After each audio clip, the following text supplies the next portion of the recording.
Booz subió a la puerta y se sentó allí. Y he aquí pasaba aquel pariente más cercano del cual Booz había hablado y le dijo: fulano, ven acá y siéntate. Y él se desvió y se sentó. Y tomando 10 varones de los ancianos de la ciudad, dijo: Sentaos aquí. Y se sentaron. Luego dijo al pariente más cercano: Noemí, que ha vuelto del campo de Moab, vende la parcela de tierra que era de nuestro hermano Elimelec. Y decidí hacértelo saber, y decirte frente a los que están aquí sentados, y frente a los ancianos de mi pueblo, que la compres. Si quieres redimirla, redímela. Y si no quieres redimirla, decláramelo, para que lo sepa. Porque no hay nadie para redimirla fuera de ti, y yo después de ti. Y él dijo: Yo la redimiré. Pero Booz añadió: El día que adquieras el campo de mano de Noemí, deberás tomar también a Ruth, la moabita, mujer del difunto, para perpetuar el nombre del muerto sobre su herencia. Y el pariente más cercano respondió: Entonces no podré redimirla para mí, pues destruiría mi heredad. Redime tú usando mi derecho, porque yo no podré redimir. Desde antiguo había una tradición en Israel tocante a la redención y el intercambio para confirmar cualquier asunto. Uno se quitaba el calzado y se lo daba al otro, y esto servía de testimonio en Israel. Entonces el pariente más cercano dijo a Booz: Adquiérela para ti. Y se quitó el calzado. Entonces Booz anunció a los ancianos y a todo el pueblo: Vosotros sois testigos hoy de que he adquirido de mano de Noemí todo lo que fue de Elimelec, y todo lo que fue de Kelión y de Mahlón. Además he adquirido a Ruth, la moabita, mujer de Mahlón, para que sea mi mujer a fin de perpetuar el nombre del difunto sobre su heredad, y que el nombre del difunto no sea cortado de entre sus hermanos ni de la puerta de su lugar. Vosotros sois testigos hoy. Acercándonos hacia el final del libro, podemos observar que al principio de cada capítulo un personaje diferente toma una iniciativa. En el caso del primer capítulo recordamos que Elimelec tomaba la decisión de emigrar. En el segundo capítulo vemos la decisión de Ruth de salir a espigar, a trabajar. En el tercer capítulo es Noemí la que toma la iniciativa de buscar el descanso de Ruth a través de un matrimonio con Booz. En este cuarto y último capítulo vemos a Booz tomar la iniciativa con el propósito de redimir a Ruth, a Noemí y al resto de la familia.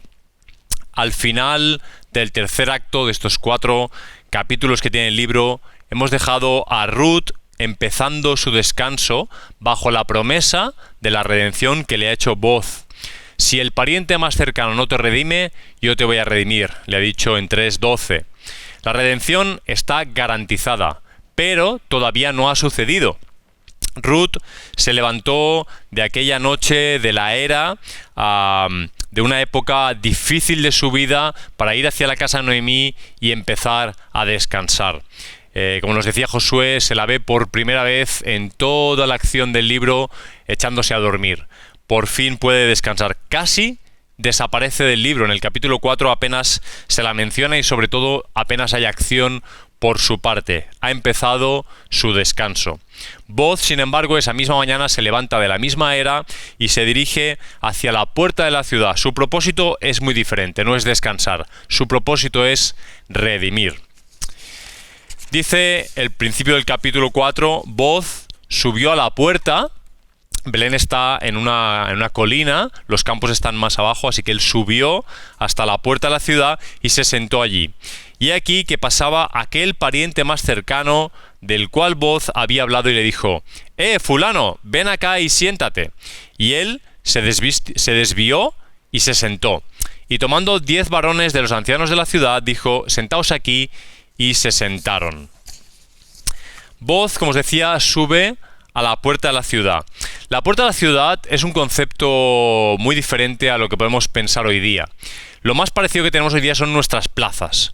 ¿Qué sucede en nuestras plazas? Sobre todo si piensas en un pueblo pequeño que tenga una plaza central. Es el lugar de vida del pueblo, es el lugar donde se hacen los mercados o los mercadillos, donde la gente se sienta a conversar.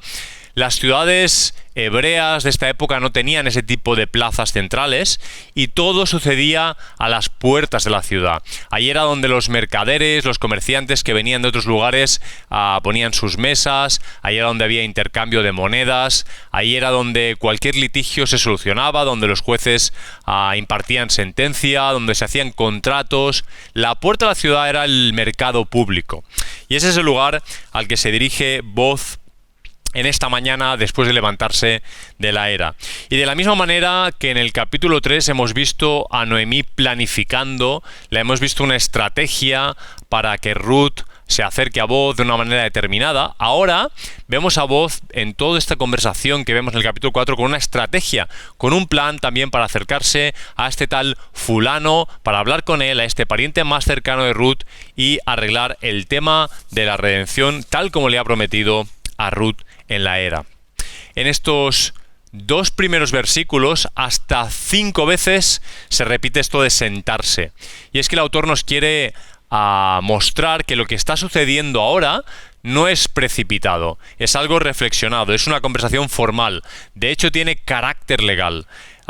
Boz, en cuanto se sienta fulano con él, llama a 10 ancianos que son testigos, y eso le da un carácter de legalidad a la conversación. Esto de 10 varones es un poco raro para nosotros, porque nos parece una multitud de testigos. ¿Para qué tanta gente escuchándolo? Con 1 o 2 no basta.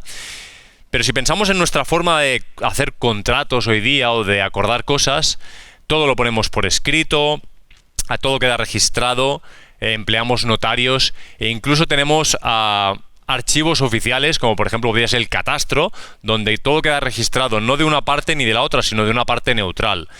Hoy día no necesitamos 10 testigos, pero en este momento histórico, en esta cultura, esos testigos son los que van a garantizar que las cosas en el futuro sucedan como se ha acordado. En los versículos 7 y 8 vemos una pequeña cuestión cultural, que cuando con la firma del contrato se entregaba el calzado de uno, se lo entregaba al otro. Y esa prenda también quedaba como un recuerdo, como un registro de lo que estaba sucediendo. Vamos a leer los versículos 3 y 4. Dice así: Noemí, que ha vuelto del que son las palabras que Boz le dirige a fulano. Noemí, que ha vuelto del campo de Moab, vende la parcela de tierra que era de nuestro hermano Elimelec. Y decidí hacértelo saber y decirte frente a los que están aquí sentados, estos 10 testigos, y frente a los ancianos de mi pueblo, que la compres. Si quieres redimirla, redímela. Y si no quieres redimirla, decláramelo para que lo sepa, porque no hay nadie para redimirla fuera de ti, y yo después de ti. Y la respuesta de fulano fue: yo la redimiré. Para entender bien esta conversación, es necesario adentrarse en 3 elementos que nos ayudarán a captar los matices. Son la ley, el tiempo y el honor. Te los voy a ir explicando con detalle.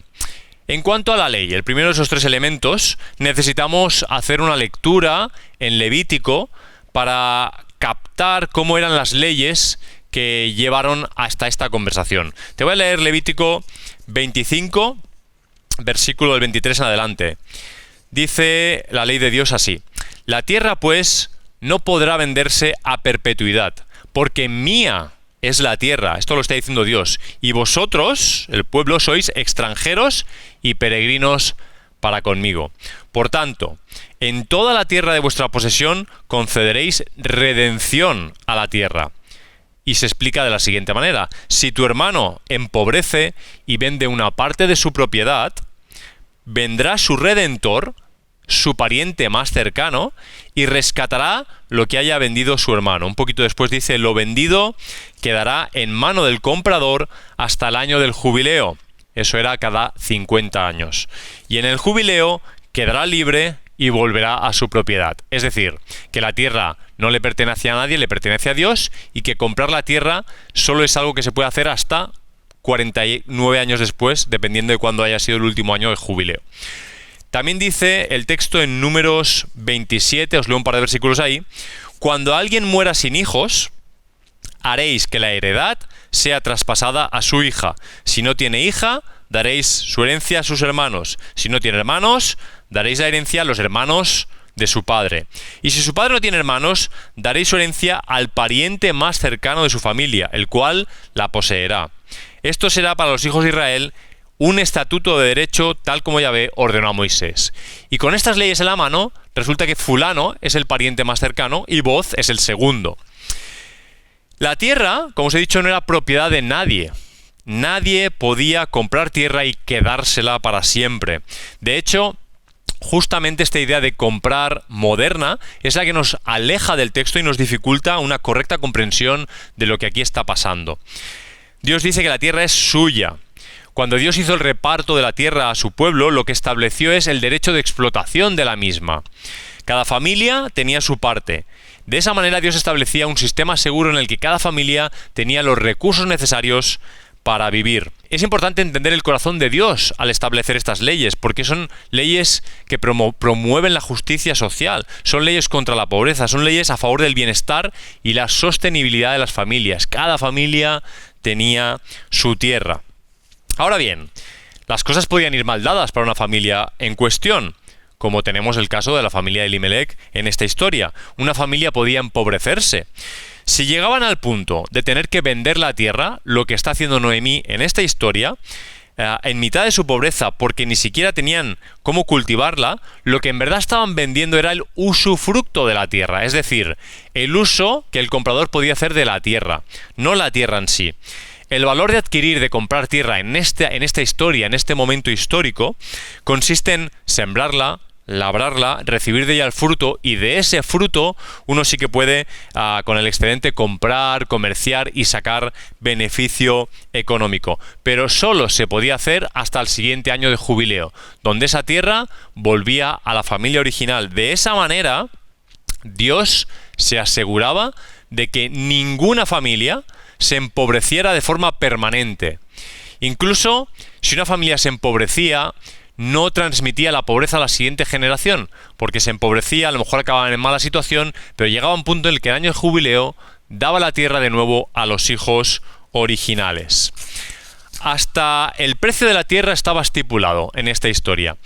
No se podía especular con ello. Estaba basada en un cálculo de los años en los que podría explotarse la tierra. Si faltaban 20 años hasta el año de jubileo, valía tanto. Si faltaban 30 años, valía tanto. Siempre en relación a los años en que el comprador podría explotar esa tierra y sacarle un beneficio.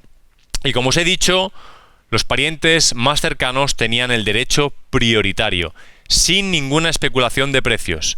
Tenían la posibilidad de rescatar, de redimir a su familia. Así, la pobreza era totalmente evitada por la red familiar. Para llegar a la pobreza debías no solo no tener dinero, no solo no tener la posibilidad de cultivar la tierra que tenías, también tenías que ser pobre en familia, no tener ningún tío, ningún primo, ningún hermano, ningún cuñado que pudiera echarte una mano y redimirte. Y en esta historia, fulano es el pariente más cercano de Noemí y es el que tiene el derecho de redimir esa tierra para Noemí, y Boz se lo está haciendo saber, como si fulano no supiera que Noemí ha vuelto ya de Moab. Y el segundo elemento, el primero es la ley, que es importante para entenderlo, es el tiempo, porque parece que Boz le está explicando algo que fulano no sabe, pero en este momento de la historia está situada después de la siega de la cebada y del trigo. De hecho, el capítulo 3 es el aviento de la era de la cebada, en la era de la cebada, donde estaban Ruth y Boz. Es decir, han pasado unos 2 meses desde la llegada de Noemí y Ruth. Y si recordáis, con la llegada se alteró el pueblo entero. Pues claro que fulano sabe que Noemí y Ruth han llegado al pueblo. Pero ese día, en la puerta de la ciudad, él ve la oportunidad de negocio. Y ni por un momento duda, y la respuesta a Boz es: yo la redimiré. Y en el español no se ve con detalle una cosa que en el hebreo es muy interesante, y es que se repite el yo. Dice yo la redimiré. Él va a redimirla. Es como si estuviera diciendo: ya me quedo yo, Boz, con el derecho de explotar la tierra de Noemí, dado que soy el familiar más cercano a ella. La ley dice eso, la ley está a mi favor. Ahora, ¿Qué asunto está aquí entre líneas, velado, que no se está diciendo, que no se está verbalizando, pero que en verdad es la cuestión de fondo? Fulano es el familiar más cercano y él quiere el derecho de explotar la tierra a Noemí, 2 meses después de que Noemí haya regresado. Pero ¿y qué hay de Noemí? ¿Dónde ha estado ese familiar más cercano en mitad del sufrimiento de Noemí? ¿Dónde ha estado fulano cuando Noemí no tenía de comer? ¿Dónde ha estado fulano cuando lo estaban pasando mal? ¿Dónde estaba ese familiar más cercano que ahora quiere el derecho, pero que no ha cumplido durante 2 meses con sus deberes? Y eso ayuda a comprender las siguientes palabras de voz, construidas en base a lo que no se dice. Y nos ayuda a caminar hacia el tercer elemento que os mencionaba, que es importante para entender esta historia. Uno es la ley, otro es el tiempo en el que está sucediendo esto, y el tercero es el honor. Porque el planteamiento de esta historia, de este intercambio aparentemente comercial, parece que solo está girando en estos primeros versículos alrededor de la tierra, de la redención de la tierra. Vos solo le ha puesto de momento la tierra delante, pero ahora le va a poner también a las personas. Y ahí viene la cuestión del honor. Os leo los versículos 5 y 6. Boz añadió: el día que adquieras el campo de la mano de Noemí, deberás también tomar a Ruth la moabita, mujer del difunto, para perpetuar el nombre del muerto sobre su herencia. Y fulano, ese pariente más cercano, responderá: entonces no podré redimirla para mí, pues destruiría mi heredad. Redime tú usando mi derecho, porque yo no podré redimir. Las leyes para redimir la tierra no eran las únicas leyes de Israel. También había leyes para redimir y rescatar a las personas. De hecho, el único propósito que tenía la redención de la tierra era la protección de las personas. No era la tierra en sí misma, que de hecho era de Yahvé. ¿Cómo es posible querer el privilegio de la tierra, como quiere fulano, pero no querer saber nada de las personas?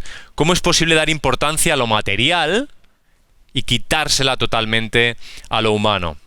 Solo hay una manera de hacer eso: adulterar completamente el sentido y el propósito que tenía la ley de Dios. Las leyes contemplaban el rescate de las personas en las posibles situaciones de pobreza, de esclavitud, cuando uno ya no tenía nada y se vendía a sí mismo como siervo para trabajar para otro. Las leyes estaban pensadas para proteger a las personas de estas situaciones. Y Noemí y Ruth llevan 2 meses en Belén sobreviviendo de la misericordia y de la gracia de Boz, mientras fulano ha ignorado la existencia de estas 2 mujeres. Ha desoído completamente su deber como el familiar más cercano de estas mujeres. Sin embargo, ahora, cuando llega la hora de aprovecharse de la tierra, sacarle partido, entonces sí quiere su derecho, quiere acogerse a la letra de la ley, pero no quiere honrar el sentido de la ley, no quiere honrar a estas mujeres, no quiere honrar a los muertos, no quiere levantar descendencia para ellos, quiere sus derechos, pero no quiere sus deberes. La motivación del corazón de fulano queda muy clara cuando uno mira con detalle sus palabras.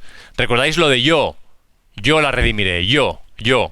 Y ahora en el versículo 6 vas a ver cómo él dice: entonces no podré redimirla para mí, porque tendría que redimirla para otra familia. Podría destruir mi heredad. Hazlo tú, Boz, porque yo no podré redimir. Usa tú de mi derecho. Todo gira en torno a él mismo. Lo único que realmente le importa a fulano es fulano.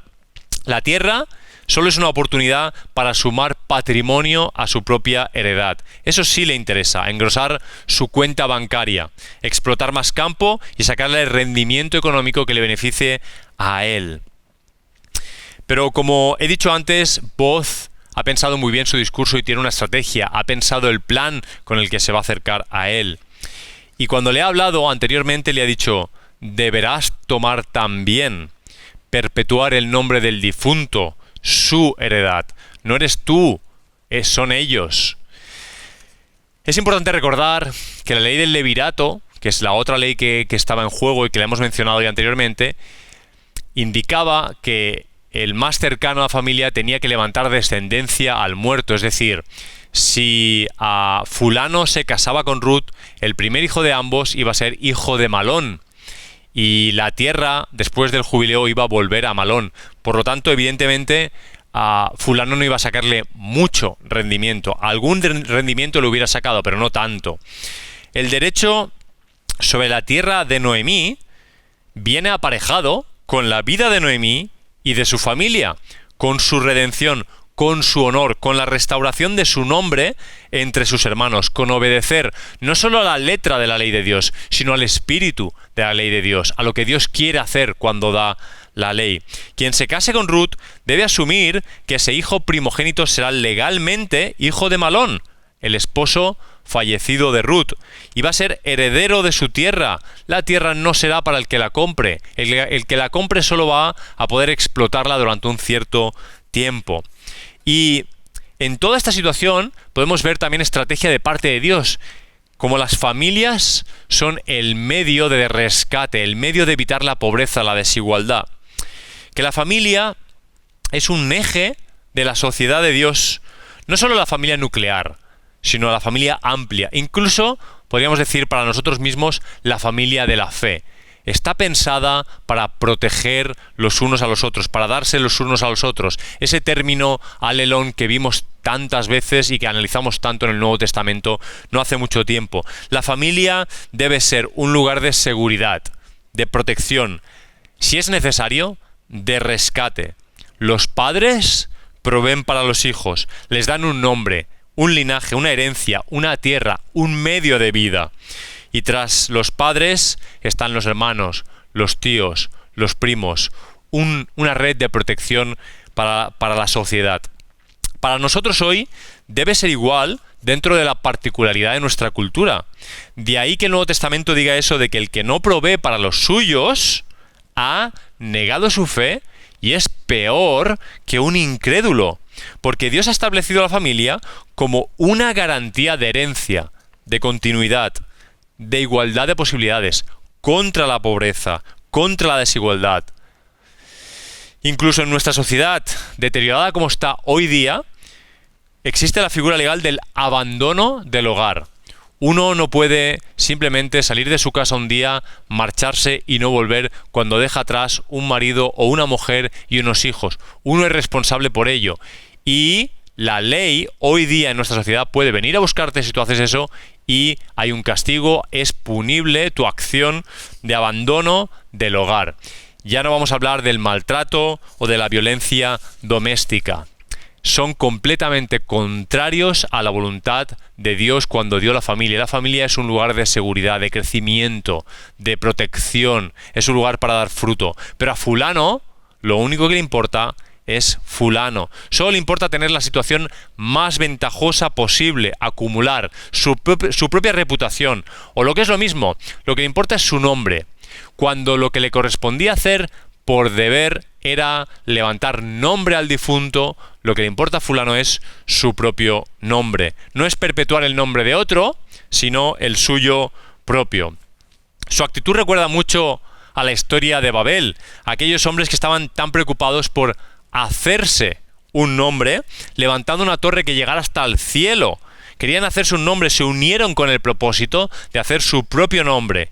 Con ello intentaban evitar que se cumpliera la ley de Dios y que se dispersaran. Querían evitar que Dios los dispersara. Pero el propósito de Dios era que llenaran la tierra y fueran fructíferos. Pero preferían hacerse un nombre. De la boca de fulano, a voz, oiremos las palabras, no puedo. Yo no puedo redimir. Pero lo que realmente pasa aquí es que no quiere. No es que no pueda. Es que no quiere. Pero la estrategia de voz ya le había atrapado. Hábilmente voz le habrá dicho antes, diseccionando sus intenciones, si quieres redimirla, redímela. Pero si no quieres, decláramelo. Y eso es lo que está pasando. Que no quiere. No que no pueda.